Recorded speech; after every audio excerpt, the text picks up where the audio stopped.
ಉಗ್ರರ ದಾಳಿ ಭಾರತೀಯ ಸ್ವಾಭಿಮಾನಕ್ಕೆ ಧಕ್ಕೆ ತಂದಿದೆ. ಶರಣ್ ಪ್ರಕಾಶ್ ಪಾಟೀಲ್. ಚಾಮರಾಜನಗರದಲ್ಲಿ ವೈದ್ಯಕೀಯ ಶಿಕ್ಷಣ ಸಚಿವರಿಗೆ ಅದ್ದೂರಿ ಸ್ವಾಗತ.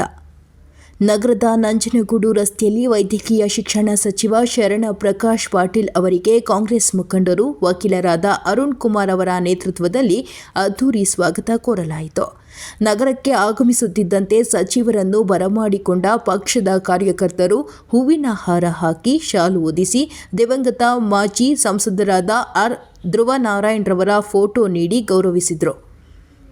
ನಂತರ ಸುದ್ದಿಗಾರರೊಂದಿಗೆ ಮಾತನಾಡಿದ ಸಚಿವರು, ಕಾಶ್ಮೀರದ ಪಹಲ್ಗಾಮ್ನಲ್ಲಿ ಪ್ರವಾಸಿಗರ ಮೇಲೆ ಉಗ್ರರು ನಡೆಸಿರುವ ದಾಳಿ ಅತ್ಯಂತ ಖಂಡನೀಯವಾದದ್ದು. ಈ ಘಟನೆಯು ಭಾರತೀಯರ ಸ್ವಾಭಿಮಾನಕ್ಕೆ ಧಕ್ಕೆ ತಂದಿದೆ. ಉಗ್ರರ ನಿಯಂತ್ರಿಸುವ ಕೆಲಸ ಆಗಬೇಕು ಎಂದರು.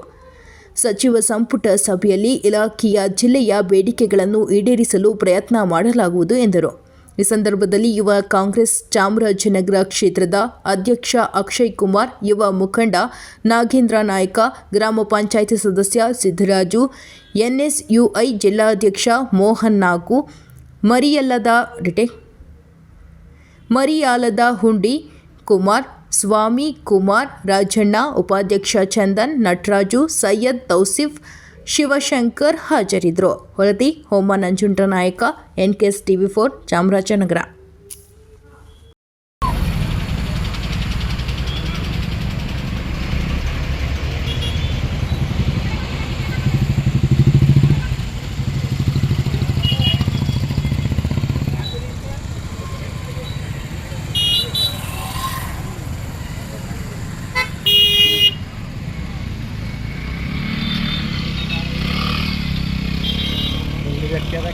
ಬೇರೆ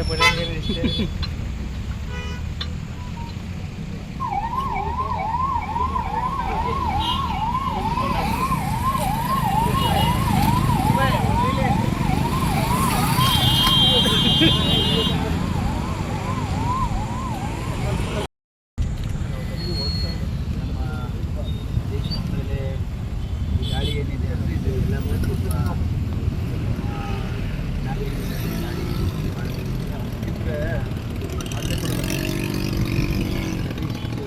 ಅಲ್ಲ ವಾಪಸ್ ಅನ್ಕೊಡ್ತೀವಿ.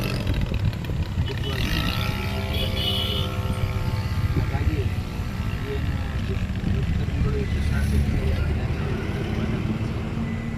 ಮತ್ತು ಇದು ಪ್ರತಿಯೊಬ್ಬ ಭಾರತೀಯರ ಸ್ವಾಭಿಮಾನಕ್ಕೆ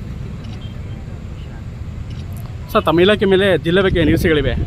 ಸಚಿವ ಬರ್ತಾರೆ, ಏನು ಮಾಡ್ತಾರೆ ಸರ್? ಯಾವ ರೀತಿ ಜಿಲ್ಲೆ ಬಗ್ಗೆ ಯೋಜನೆ ಬಗ್ಗೆ ಡಿಮ್ಯಾಂಡ್ ಆಗ್ತಿದೆ, ಡಿಮ್ಯಾಂಡ್ಗಳ ಈಡೇರಿಸ್ತೇವೆ ಸರ್?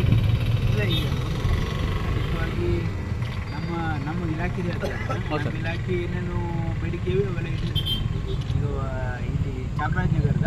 ಹೌದು ಸರ್, ಚಾಮರಾಜನಗರ ಜಿಲ್ಲೆಗೆ ಈಗ ಅಲ್ಲಿ ವಿಸಿಟ್ ಮಾಡ್ತಾ ಇದ್ದೀವಿ, ಏನೇನು ಕೇಳ್ತಾ ಮಾಡ್ತೀವಿ.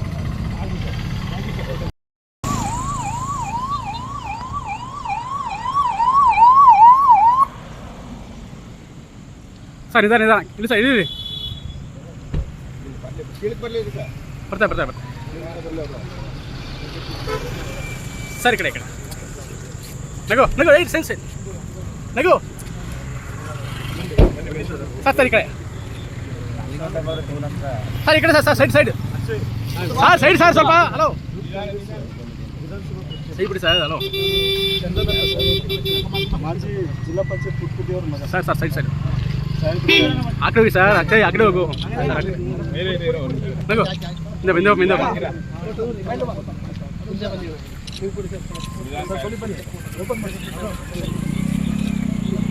ಕುಮಾರ್, ಹಿಂದೆ ಬನ್ನಿ. ಯಾಕೆ ನೀವು ಕರ್ತೀರಾ?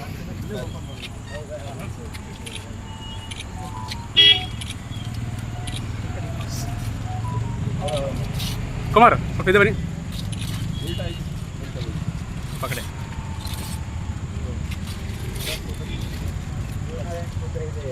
ತಮ್ಮ ಸ್ನೇಹಿತರು ಸರ್, ಕೈ ಬಿಡಿ ಸರ್. ಅರುಣ್, ರಜಿ, ಕೈ